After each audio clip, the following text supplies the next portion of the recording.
Hi. Hi. Hi, Diane. And my dearest, welcome to all of you on another episode of the Top 10 Favorite and from what I believe are the best performances by some of the greatest actresses in all of cinema. What? Excuse me? Well, Annie, this is rough. I know that. Rough! Wait a minute. I don't understand. It's okay, Annie. It's not very hard. I'm starting from 10 and then strapping on my tie and hat, as well as crooning all the way up to number 1. I hope you're getting this down. Yes, ma'am, we are, for we all know I have seen every film attainable on physical media, theatrical release, or streaming of every artist. So every list comes from insouciant, palatable, and delightful accuracy. Yeah, it's God's truth. You bet your glasses wearing, tie and vest wearing patooties it is. And my friends, we have a saddening one today, as I truly did not expect to do a top 10 on this beauty for quite a while. I really thought we would have her for a couple more years, but the time has come to talk about one of the greatest inspirations for female actors in the world, for fashion, and for the essence of vulnerable humanity. Boy, does that sound pretentious, but it's in the same wavelength of one of cinema's greatest treasures, an artist of remarkable range and hilarity, Diane Keaton. Now, you know, she was born as a California kid, literally Diane Hall.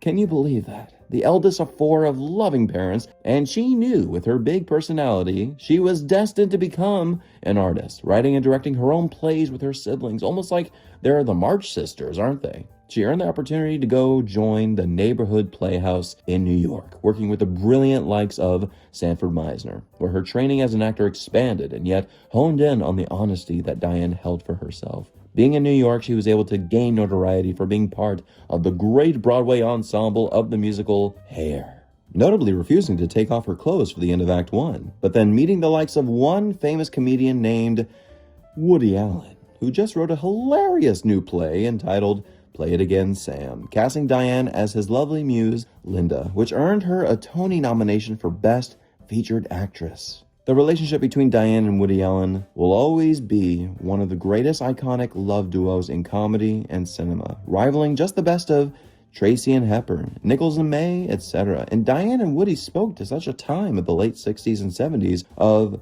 a neurotic mess of true love. It's important to talk about the impact of that relationship between Woody and Diane. We really couldn't talk about Diane without mentioning Woody Allen. Unfortunately. I say unfortunately just because, do we really need to go into the whole news headline, etc., etc.? But Diane certainly would not have grown into the icon that she is today without that romantic partnership. Of all the leading ladies Allen had worked with, Allen most likely believed himself that Diane was the most versatile, the most intelligent he ever worked with, being, quote, the one woman who ever made him really laugh, yet fill him with such madness. You're an incredibly complex woman. I guess you could say I'm half saint, half whore.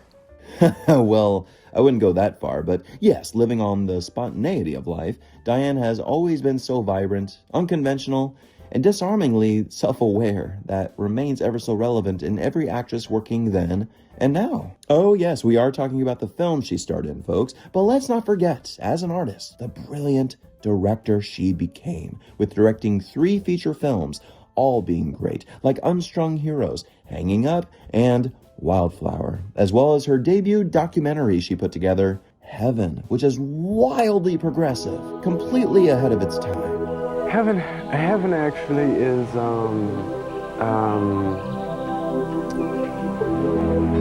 Heaven's it's like all white, and you walk on things like the ground is like made of cotton balls and stuff.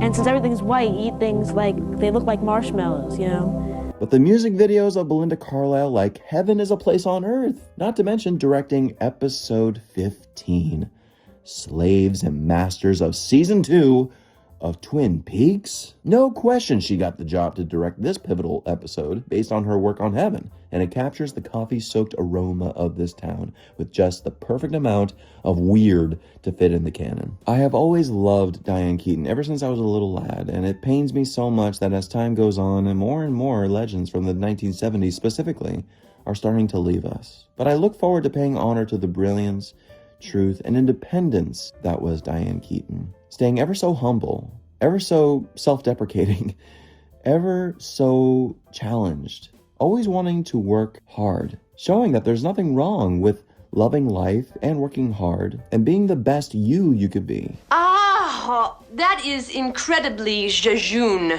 That's right, so put on your hats and ties, even your vest, and grab your adopted baby if you want to revisit the top 10 best performances of one of cinema's gifts. An actress who defined a type and yet broke through to become an icon of all decades of cinema, Diane Keaton.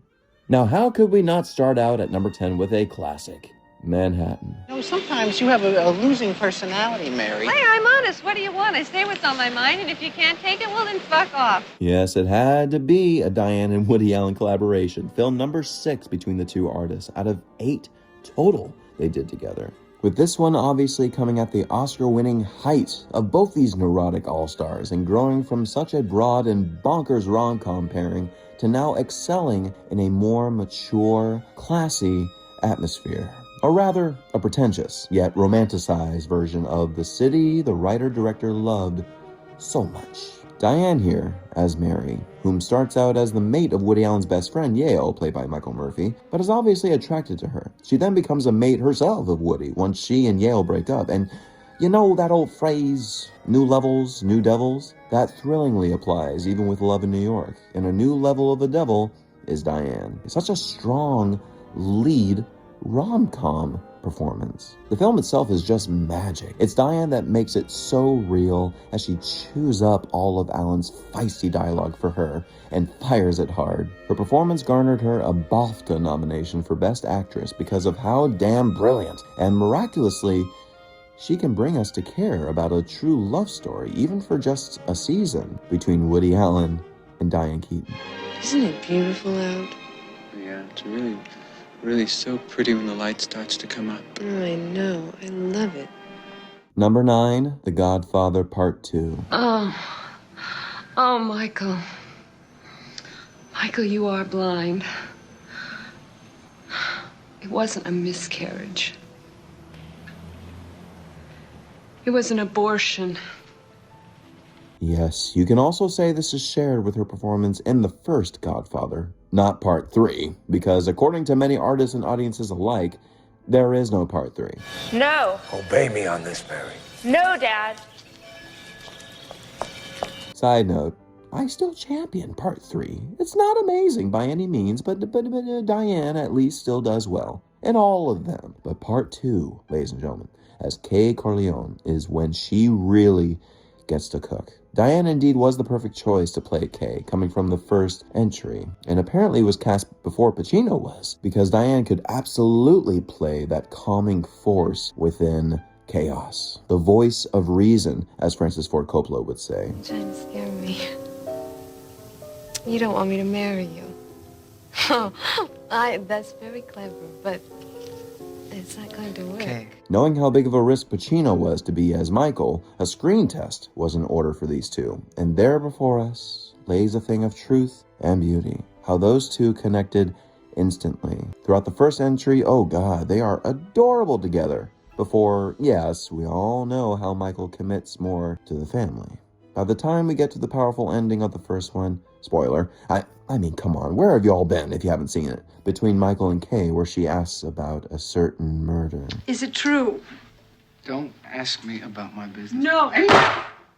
You can feel the weight of Michael's transformation into a monster, and Kay's deflated love, resurrected once again by a lie, and that final shot of Kay looking longingly, yet so lost as Michael is honored as the new Godfather, is spellbinding. Horrible wig, I will admit and agree with Diane. And that great prep just leads into how strong and valiant her performance is in Part 2. Especially the grand scene between she and Al once again. Yes, about the abortion. It was an abortion, Michael. It was a son, and I had it killed because this must all end. I know now that it's over. I knew it then. There would be no way, Michael. No way you could ever forgive me. Not with this Sicilian thing that's been going on for 2,000 years. Oh! Amazingly enough, it was only supposed to be a miscarriage in the original script, but thanks to the input of director Francis Ford Coppola's sister and star player, Talia Shire, it was changed to an abortion. Heavily controversial and progressive, especially for the film setting of the late 50s. It is such a masterclass of acting from the both of them. Al, of course, but really, Diane fueling the scene, letting out all the pain she had endured as Kay. You really fear for her life, as we can see how monstrous Michael has become. But it wouldn't endure in Diane and Al's real-life romantic relationship. The two brilliant actors have certainly stated how they were truly in love and practically soulmates for each other, making filming the second one in particular more enjoyable than the pressure they were on for the first. Pacino made one of the biggest mistakes by not going forward with marrying Diane when she demanded a clear path, either real commitment or none at all. None at all came to be, and Diane remained single for the rest of her life. And it is tragic to think the only man she would consider being the supportive wife to would be Al Pacino, who wasn't ready, stating in a letter he wrote to her how much he loved her without really saying it. But in turn, it actually made Diane much stronger because she fought for herself and remained independent, knowing always that she did not want to compromise heavily to anyone else's expectations. She was a workaholic, she was committed, she was brilliant. Number 8, Marvin's Room. Oh, Lee. I've been so lucky. Oh, Beth. I've been so lucky to have Dad and Ruth. I've had such love in my life. Diane's third Academy Award nominated performance for Best Actress is a tiny little gem of the 90s, playing Bessie, an independent, of course, caretaker of her dad Marvin, played by the amazing Hume Cronin, who gets on well with her aunt as well, played by the beautiful and mesmerizing Gwen Verdon, but she may seek the help of her estranged sister Lee, played by the one and only Meryl Streep, and her son, played by Leo DiCaprio. Yep, this cast, man. She may need their help all of a sudden because her Dr. Wally, played by Robert frickin' De Niro, God, this cast, diagnosed her with having leukemia and may need a bone marrow transplant that could save her life. Not quite heavy-handed as you would expect, but it's also very extravagant. Based on the play by Scott McPherson, who sadly passed away of AIDS before he could see the film adaptation. He originally wanted Jessica Lange or even Meryl to play Bessie. But once Angelica Houston dropped out of playing Lee, Meryl moved on to Lee, and in went Diane. I don't think that I would be, I'm not as, versatile, obviously, as Meryl. Not true at all, Diane. You are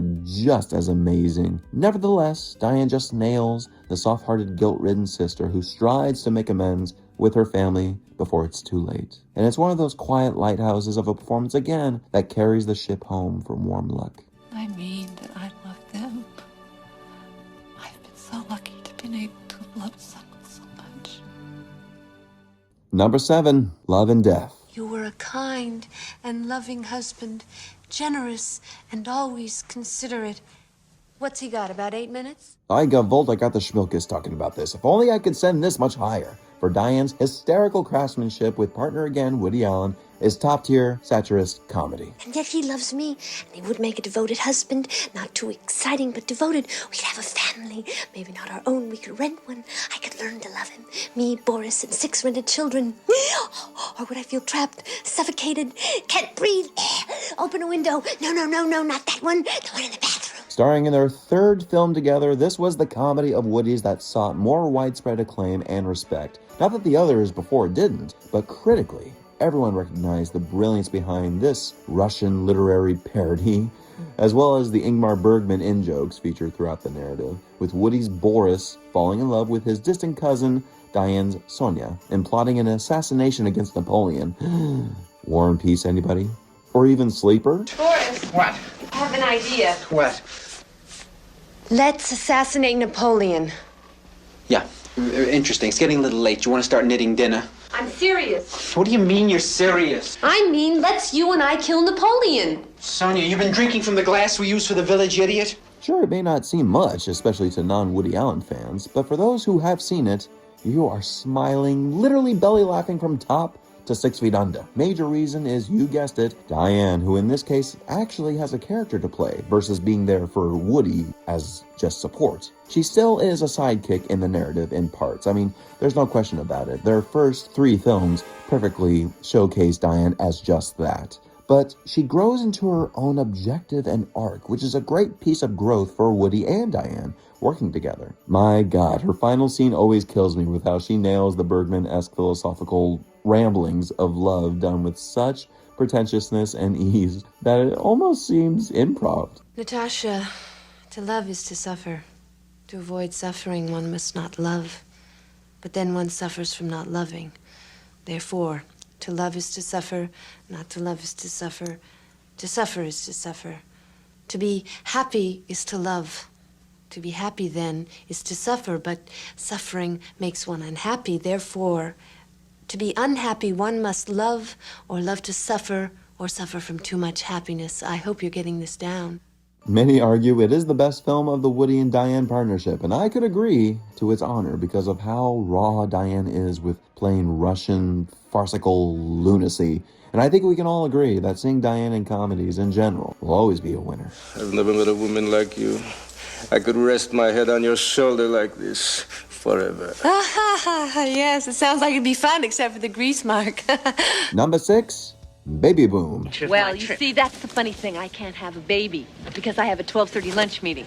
Yes, you dear Keatonites, I knew you would all rate this even higher. She is just the queen of independent in rom-coms. She emulates the strong, independent woman who experiences a change in her trajectory and must come to terms with what's most important to her. In this case, it's with J.C. Wyatt, aka the Tiger Lady, who is one of the greatest leading businesswomen in management consulting. But when she inherits a baby from her long-lost cousin that she hasn't seen in 30 years, it changes everything. For those who lived it, yes, this film holds a very strong place in the heart of cinema for representing the great era of women in the workforce in the 1980s specifically. Filled with some good lines, courtesy of co-writer and friend Nancy Meyers, Diane takes on the role by the horns, and we buy that this woman has no idea how to be a mother. She makes it so believable and yet so full of fantastic fantasy that it warms our hearts right after it stops chuckling. So many memorable moments that every Diane Keaton fan knows, but of course, you and I know,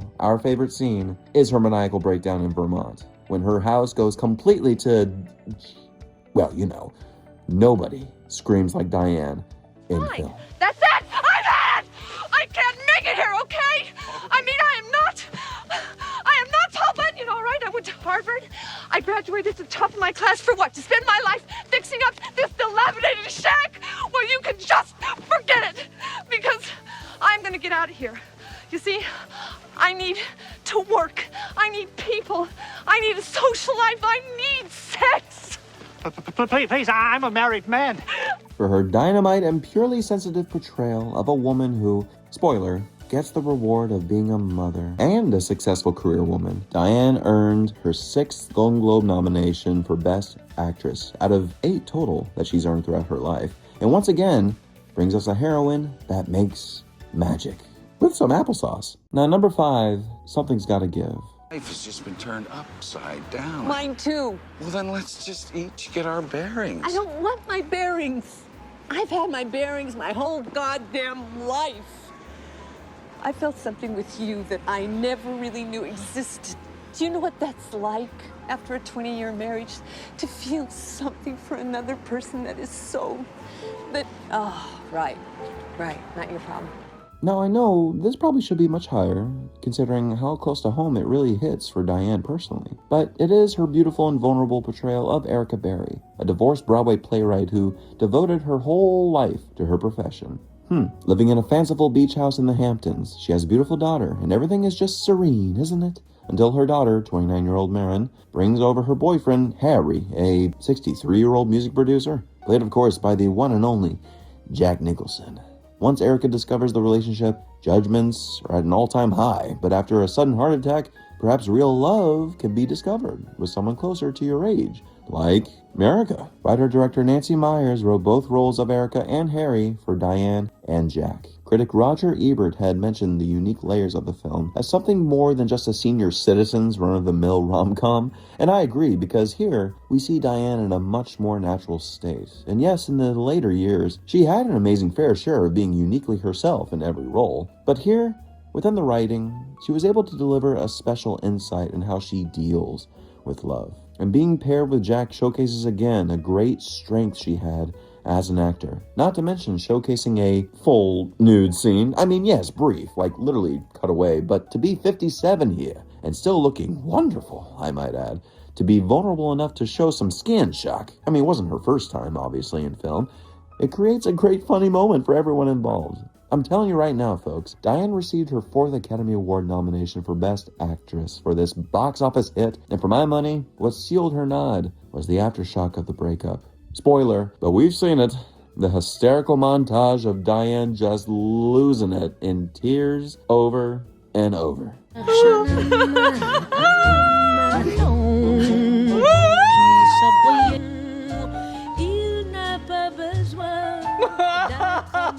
We've never experienced such an actor who could cry an ocean of tears invoking hilarity like Diane. Her performance has been lauded as one of the great rom-com roles over the 21st century, sparking her lasting career in rom-coms ever since. And it's delightful to think that of all the films Diane did, this was her personal favorite. Number 4, Shoot the Moon. You were with your lady friend. My what? Lady friend! Lady friend, what kind of a word's that? It's like fucking, only you don't tell anyone about it. That's what it is. Do you want to talk about it? Don't you think we ought to talk about it? I said. Don't you think we ought to talk about it? No, George, I don't want to talk about it. I think we ought to talk about it. I don't want to talk about it. I want to talk about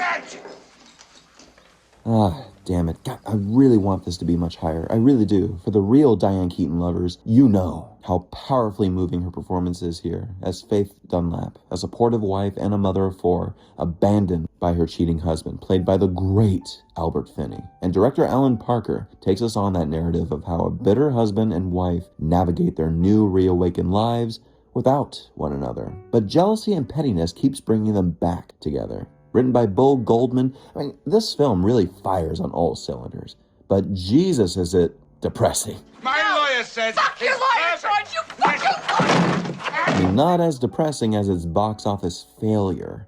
And the reason for that, I'll actually discuss later. Still, for being such a strict drama, both Diane and Albert really fillet themselves open for their heartbreaking marriage collapse. Diane particularly adds a special kind of rawness and vulnerability that one never forgets. And being Diane, surely there is just a natural comedy that just comes from the tragedy. Because Diane understood and tapped into her own bad breakup between she and Warren Beatty. For her underrated performance, she earned majorly just a Golden Globe nomination, which is just blasphemous to me, considering how much she gives this film. To most critics, it was her big breakthrough in cinema. However, we artists will always remember how Diane still carols and shoots the moon.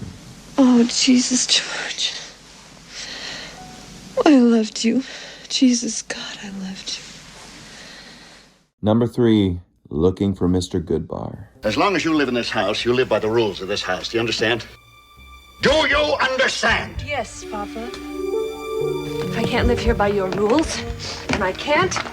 It's time I went. Alone. My place. My money. My rules. Oh, alone in Mugger's Paradise. Well, that's great. Now we can worry about your day and night. I can't stay here and be myself.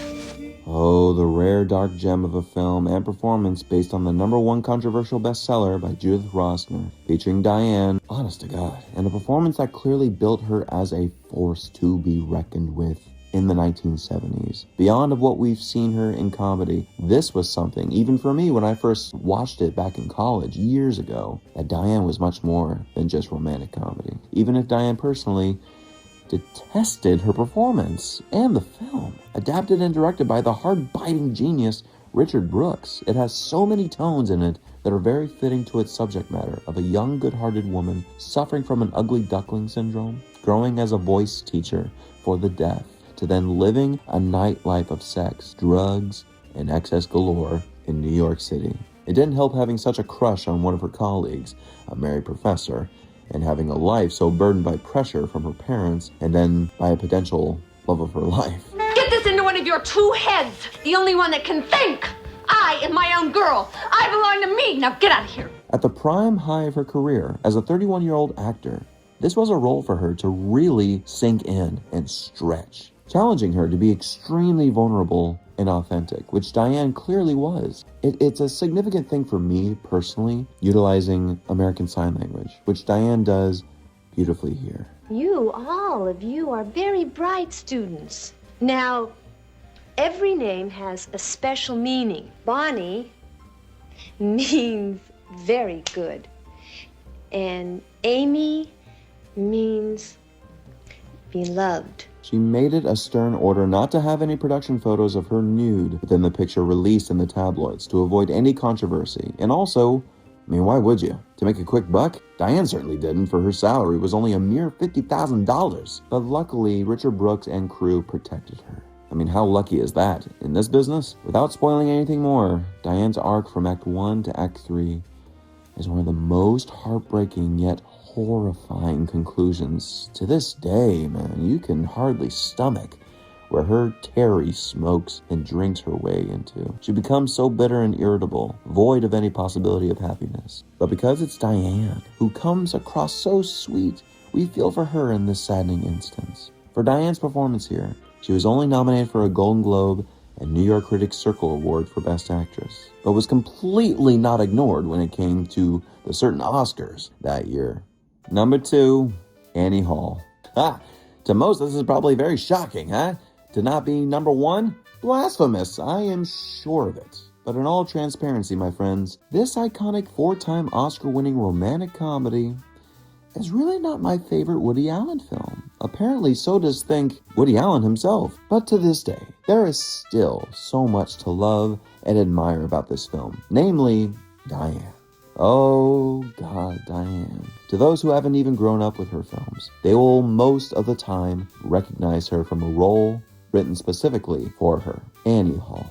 For not only she gives such life, such a sweetness, she gives herself in the role. And being herself, she even provides her own fashion sense. The combo of the dress shirt, the vest, the tie, the slacks, masculine blazers with billowy trousers, or long skirts with boots became one of the greatest and most popular fashion trends of the 1970s. That still deservedly so carries on to this day. You can't walk one boulevard in New York City without seeing someone dressed in such attire today, specifically in the likes of Diane. With the help of costume designer Ruth Morley, it has inspired millions all around the world as the Annie Hall look that accentuates the confidence in such a woman, the breaking of norms, and continuous search for an identity, which is mostly exciting rather than scary, searching for one's identity. Now, mind you, of course, Diane did not invent this look. This has been around for quite some time, even culturally on the opposite side of the world. But Diane did really repopularize this, for she always felt who she was and was not ashamed to just be herself. She just makes every scene come alive with Woody. That every time it cuts back to just Woody, you keep demanding for it to bring back Annie. Reportedly, their real-life romantic relationship, Woody and Diane, is on liberating display here. But of course, being Woody, it is a collection of many other relationships with some absurdity sprinkled about. So, an exaggeration, yes. But when you have Diane in a role that is so catered to her, celebrating her nervous tics, her terrible driving, and easily swayed sense of enjoyment, you welcome such vulnerability in a very intelligent woman who couldn't finish a sentence, making her, as feminist critic Molly Haskell prescribed, an anti-goddess. Yes, iconically, for a grandstand, brilliant performance in a rom-com, Diane would receive her only Academy Award for Best Actress, which is amazing. Amazing how her rom-com competition was Marsha Mason with The Goodbye Girl that same year. Another fantastic performance, along with other phenomenal nominees that same year. This certainly was the performance that really made her, quote, the funniest woman working in pictures today, putting her really on the map. After her Oscar win, that Now and Forever, she was Annie Hall, with her performance rated by Premiere Magazine years later as number 60 on the 100 greatest performances in film of all time, but more importantly, lauded by actors and artists alike as a major inspiration to embrace their self-deprecating selves. Watching Diane here can be the most fun you'll ever have without laughing. Alright, here are some honorable mentions for you, leading up to number 1. The First Wives Club.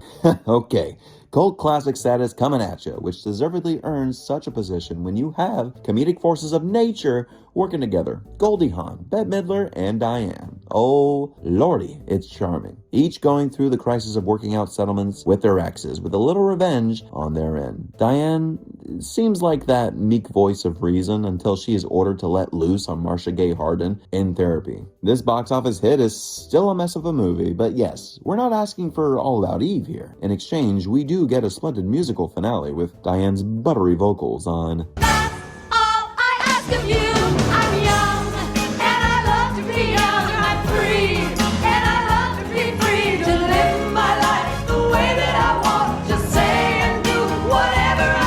Amelia Earhart, The Final Flight. Yes, Diane as a legendary tragic hero aviator, Amelia Earhart, in an Emmy, Golden Globe, and SAG Award nominated performance, which says a lot for a TNT original film. It's a classic case of an inaccurate script, taking more liberties than the 2009 remake with Hilary Swank.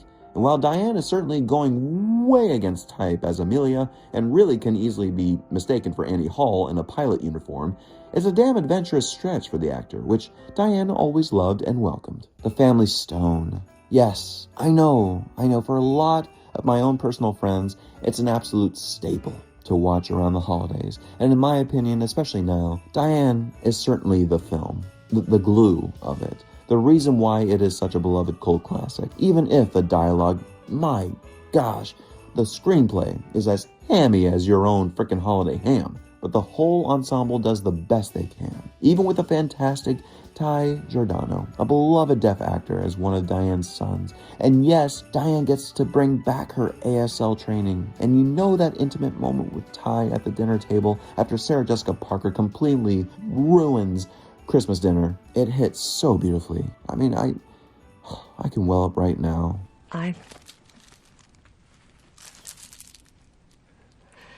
And you are more normal than any other asshole sitting at this table.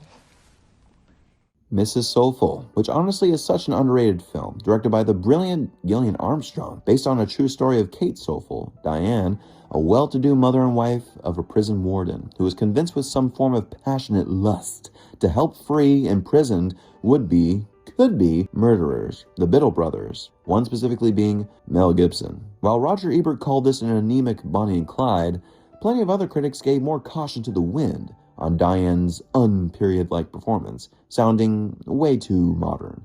But plenty of others, including myself, become so enraptured with her Golden Globe-nominated performance, even based solely on her eyes. Manhattan Murder Mystery, the 8th and final film between Woody and Diane that is absolutely joyous with their mystery-solving hijinks, suspecting their next-door neighbor, Jerry Adler, of killing his wife for a younger woman, until the plot thickens so thick that it's thuck. Originally, this was going to be Woody's script for Annie Hall. That's right, wanting it to be a murder mystery, but shelved that, and here we are 16 years later with a role also originally meant for spouse Mia Farrow at the time, but Woody certainly loves his children much more. You know what I mean?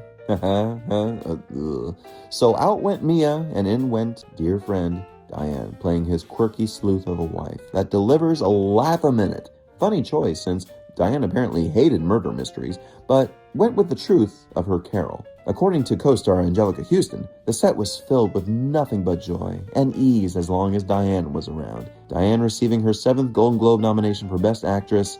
It is a perfect finale for one of the greatest pairs in romantic comedies, Woody and Diane. Well, I'll tell you, I thought I did a great job. I don't think a private eye could have done any better than me. I put everything back where I found it. I was very careful. I made one mistake. What?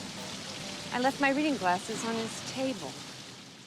Number 1, my friends, Reds. Please come with me. Let me get this straight. You want me to come with you to New York? Yeah. What as? What as? What do you mean, what? What as? Your girlfriend? What does that mean? What as? Your girlfriend, your mistress, your paramour, your concubine? Why does it have to be as anything? Because I don't want to get into some kind of emotional, possessive involvement where I'm not able to... I want to know what as. It's nearly Thanksgiving. Why don't you come as a turkey? Yes, yes, you dear romantics, yes. You may not agree with this, which is totally fine, right? It's totally great, as much as I even battle with it. It is, frankly, Diane's greatest and greatly challenging, progressive performance for herself as an actor. At the end of the day, I always love to look at the performance that gave the most challenge and transformation, rather than a performance that's just being yourself, like Annie Hall.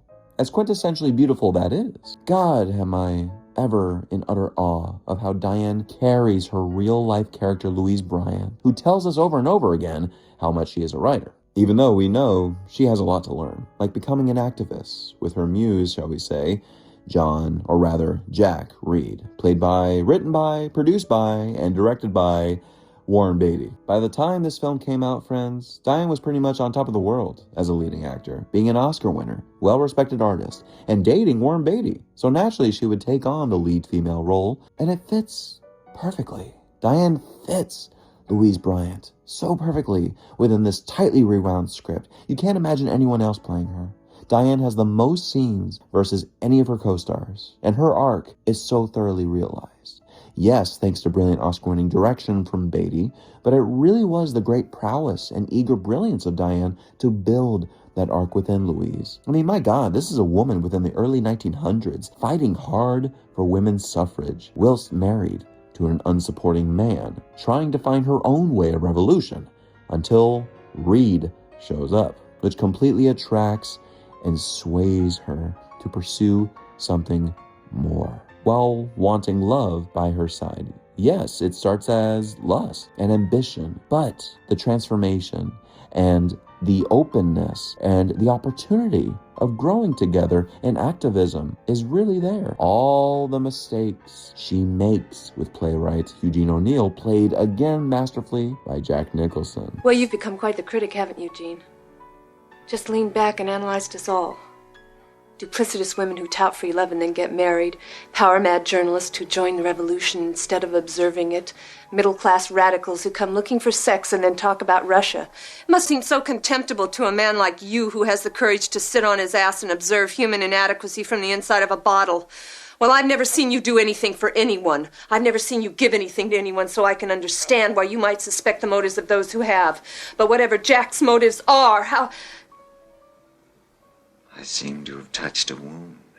Through all her rough and heartbreaking mistakes, like all the mistakes every other man makes, we love her. We support her. We're still on her side. And that is such a challenge to make successful. Just like the 40, 50, 80 frickin' takes Warren Beatty would do with directing this film. In my opinion, anyone who can endure 80 takes of a hard and emotional scene like one of their big fights deserves all the bowing, all the praise known all over the world. Didn't we say that people had to give each other freedom if they were going to live together? We said a lot of things. Oh, I thought we weren't going to be possessive. I thought you loved me. Who says I don't? You love yourself, me, you fuck! When you're not fucking other people, that is freedom! Freedom! You mean I should be like you and not give a damn? Is that what fucking Gene means? You don't give a damn about us? I'm not packing my bag. But what? I want to know where you're going. Get out of my... Where are you going? Get out of You're not going any... Diane earned her second Academy Award nomination for Best Actress here, and I almost wish she received it over Katharine Hepburn for On Golden Pond. Even on the great and beautiful train arrival sequence, the strain on the romance between Warren and Diane, she kept her spirit and head up like a champion. Please don't leave me. And remember how Shoot the Moon came out a few months after Reds with poor box office? That was because Shoot the Moon was due to release the same year, same time frame. But Warren Beatty made an order to push back Shoot the Moon to the early spring release, so it wouldn't tamper with the awards consideration for Reds specifically. I would agree that Diane's thoughtful, faithful, most vulnerable, mature, exquisite performance here was the victor, giving us the light with some singing again through a dark and meaningful revolution. I don't wanna play in your yard if you won't be good to me. Diane was the revolution. Her image and life have and will continue to inspire millions of young female actresses, and hell, anybody, to be themselves and never to be afraid of growing their craft. Anyone who is as timid and self-deprecating like Diane can be a successful actress like she was. But more so, Diane proved you could venture on mesmerizing Spanish colonial revival architecture, bold fashion, and giving back to the elderly, as she did for years. It's no surprise how much she would want to give back to her community and support as many causes as she wanted, broadening herself as a film producer. She may have always been too hard on herself, what with the inflicted failure she puts on herself, on all her failed romantic relationships with some of the most prominent men in Hollywood, as we discussed. Hence why she adopted her 2 children, raising them as a single mother. But honestly, that is called true independence and bravery, is it not? To go against the norm of what Hollywood has expected of you, and you do what you want anyway? As time goes by, I know we will all miss Diane for her love, compassion, her fearlessness of life, her unapologetic apologies on how she approaches life. Well, that's something.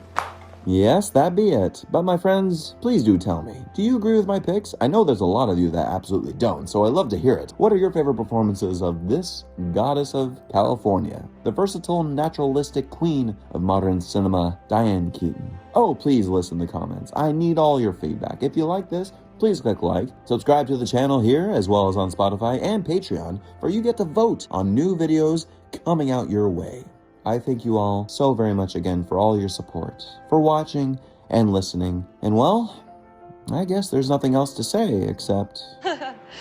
La-Dee-Dah, la-Dee-Dah, la-la, yeah.